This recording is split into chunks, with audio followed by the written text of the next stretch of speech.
I really left y'all hanging. My bad.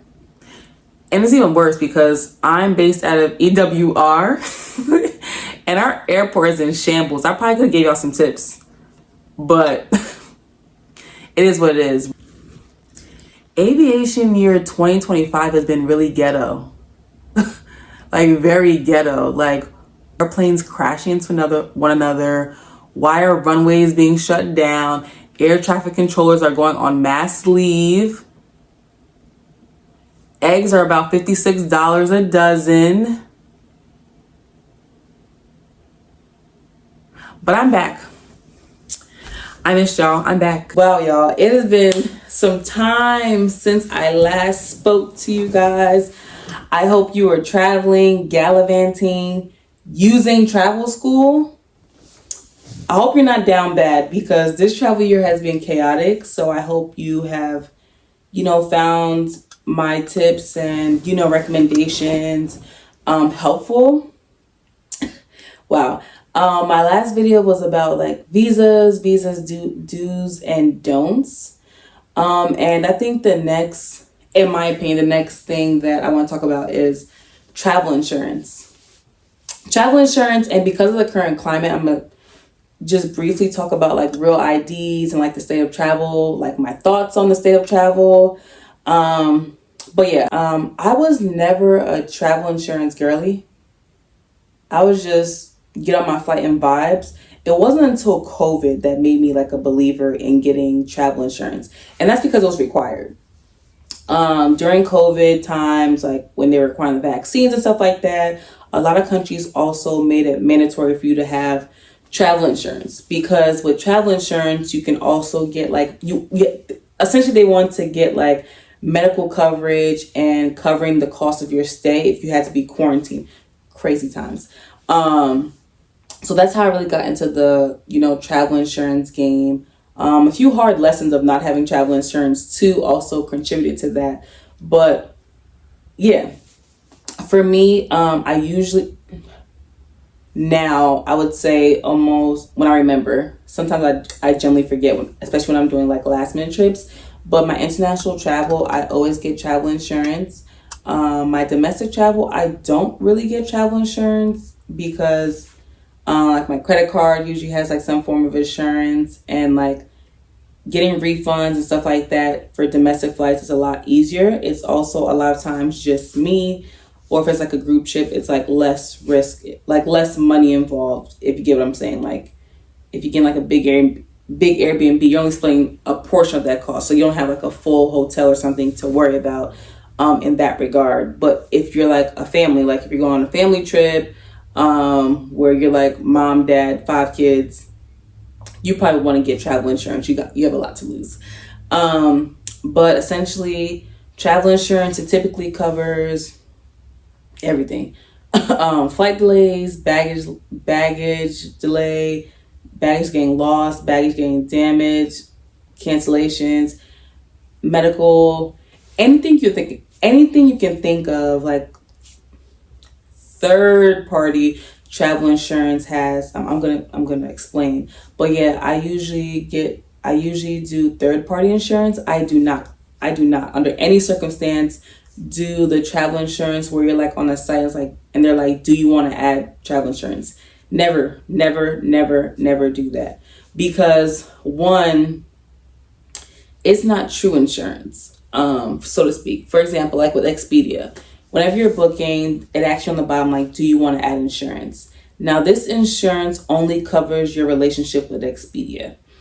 And what I mean by that is, like, if you have to cancel, Expedia will be like, okay, yeah, you have travel insurance.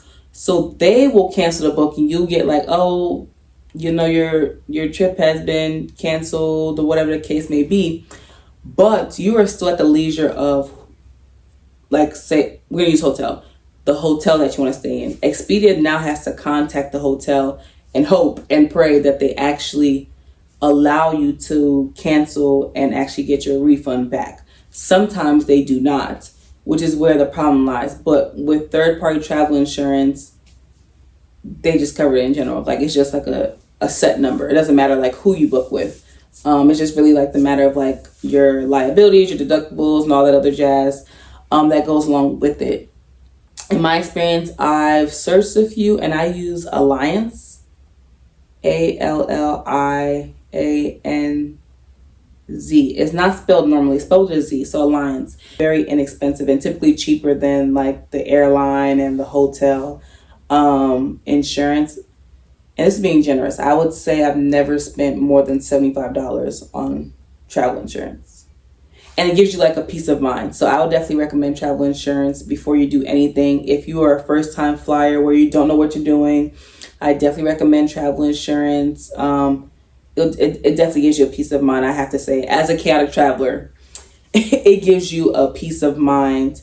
And especially with the way aviation is, I know a lot of people are like scared to fly. Like there's a lot of uncertainty with certain things, certain airports. If you are new to this channel or don't know me personally, you don't know that my home airport is typically EWR. And EWR has been in the news because they have a shortage of air traffic controllers. They also have I think they're working on like 1 or 2 runways, I think it is. And people have been in the airport for hours and hours, flights getting canceled, delayed, all those things. I know United cut out a lot of routes to compensate for the fact that they're lacking air traffic controllers. So travel insurance will kick in where if you need to change a flight or you need to change the airport or you're delayed because of air traffic controllers, whatever the case may be, anything that you're having an issue with in regards to your trip, travel insurance will cover it. So for people who are flying out of EWR this summer, this year, these next couple of years, make sure you're getting some travel insurance because you're probably going to need it. I will say I thank God that I have not had any issues flying into and out of Newark. The travel gods, my Lord and Savior, were on my side, so I have not had any issues, but I've seen and heard the horror stories from a lot of people about flying out of Newark, so definitely be diligent there. What else with travel insurance?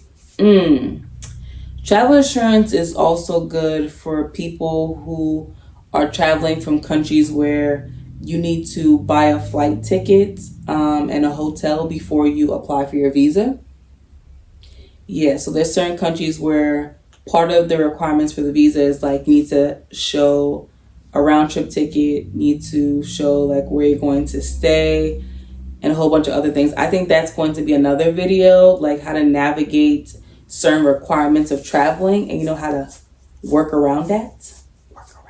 You didn't hear that from me, but work around it. If you catch my drift. But yeah, and then let's talk about the state of aviation. I know, we started the year with a plane crash where people died. God rest their souls. I know the media has been showing a lot more plane crashes, and it's crazy because it's about the same amount of crashes that happen every year. It's just that these are more broadcasted, which is sad because it does create this unnecessary fear in people, which I don't like. So yeah, there's that. So in my opinion, it still is very much safe to travel. Planes are still by far the safest method of travel. There's not a ungodly amount of increase in plane crashes a year.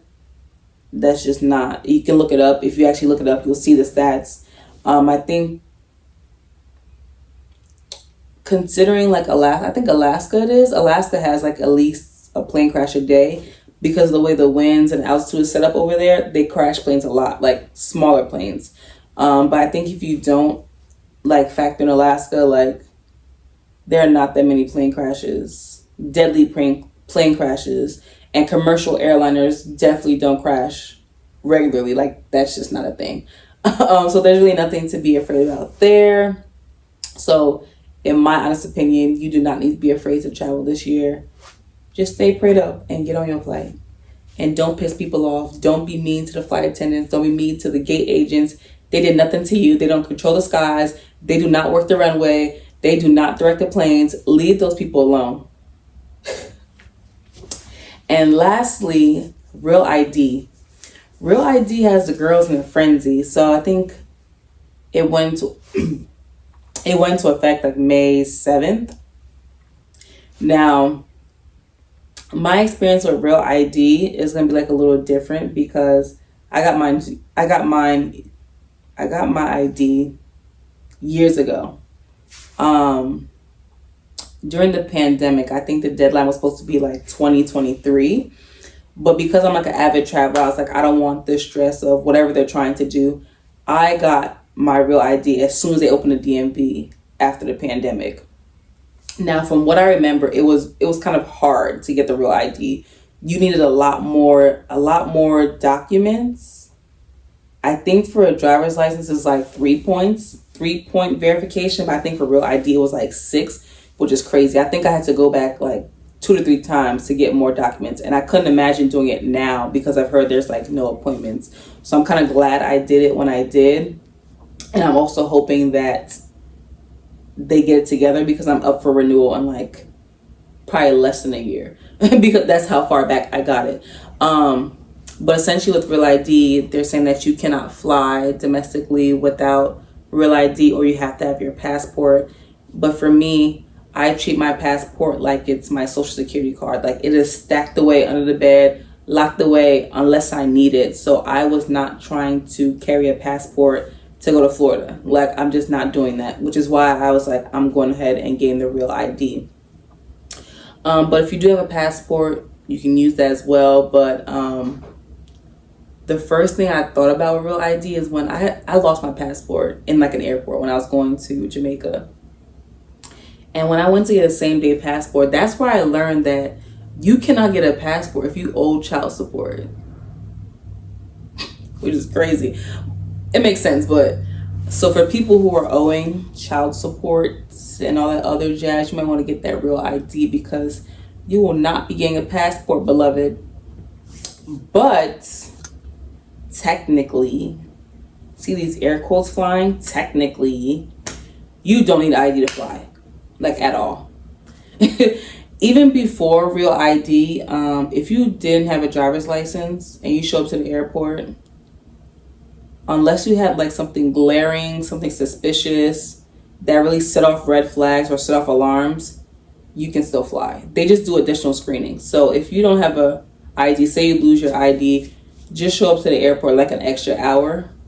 And an extra hour is generous. Like they'll do an additional screening, ask you some questions, however they see fit, and you can just go on about your business. You really never need an ID to fly. So technically, if you don't have your Real ID, you can probably still fly.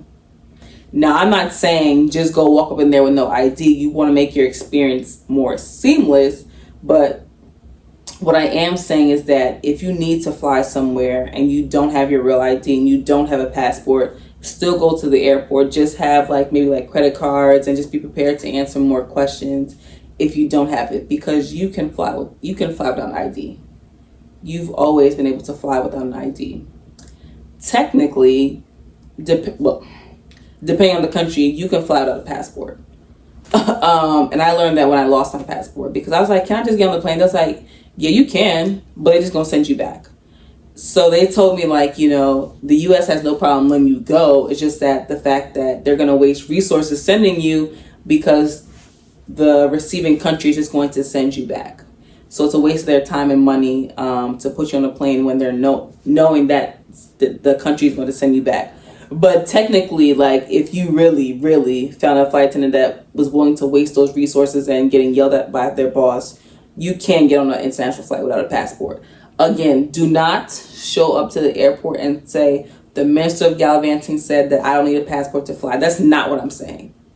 That is not what I'm saying. So please get your passport. Please get your Real ID. But if you don't have a Real ID and you don't have your driver's license and you want to fly domestically, just show up to the airport like an extra hour early. Okay?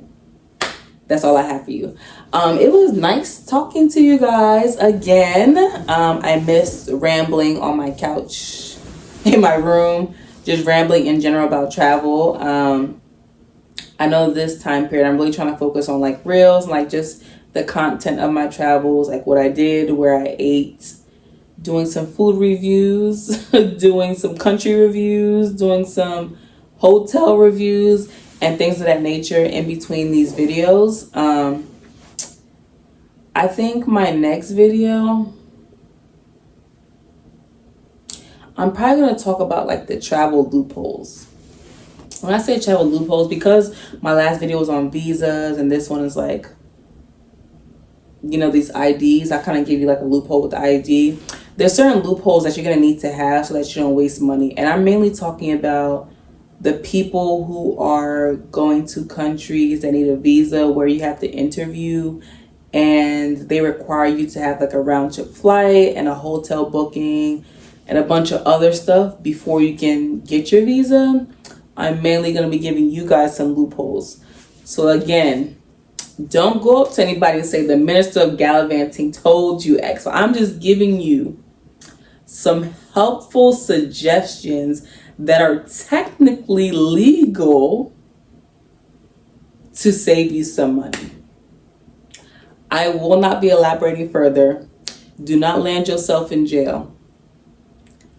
But I will be giving you some legal loopholes to save you some money when you have to apply for these visas and you just have a place to go. You need to get somewhere. You might have like a family emergency, you need to get to a wedding, something. There are a lot of travel loopholes. The key is not to abuse them. I think I'll also talk about the ones that people abuse, because they abuse them. Ones that people abuse, the pros and cons of different various travel loopholes. I will say for clarity purposes, most of the travel loopholes I don't use. I don't think I really utilize any of the travel loopholes because, one, I'm a last minute traveler. So if there was a loophole that I can explore, I probably missed it because I'm booking my flights like 3 days in advance. So there's that. But yeah, I'm gonna wrap this video up. It is 4 a.m. I'm hoping you can't see the bags under my eyes, but I am ready to go to sleep. I really just want, to come up here and do another travel school video because I told myself I was kind of going to lay low the first half of 2025. And I'm really going to be hitting the streets because I like to go hitting the streets in the second half of 2025. So more travel vlogs. Speaking of travel vlog, I have one coming soon. Well, 2 coming soon. So really, you'll see me, but like in a different way, you'll see me, but in a different way. So that is all. Good night, good morning, good afternoon, wherever you are. And of course, like, comment, subscribe, leave some feedback in the comments, ask any questions in the comments. Let me know what other travel school videos you want me to do, because if you know me, I can talk about travel from sunup till sundown. I love it. So bye. All right, that wraps up Travel School episode 7. I miss you guys so much, but I know you guys are so loyal to me and you miss me, and I know you guys just couldn't wait to tune in. I promise not to leave you guys hanging in this crazy travel year, but of course, in return, make sure you tell your family, your friends, co-workers, baby cousins, your pet dog, everyone, to like, comment, and subscribe to my YouTube channel for more travel tips, travel hacks, and travel education. Bye.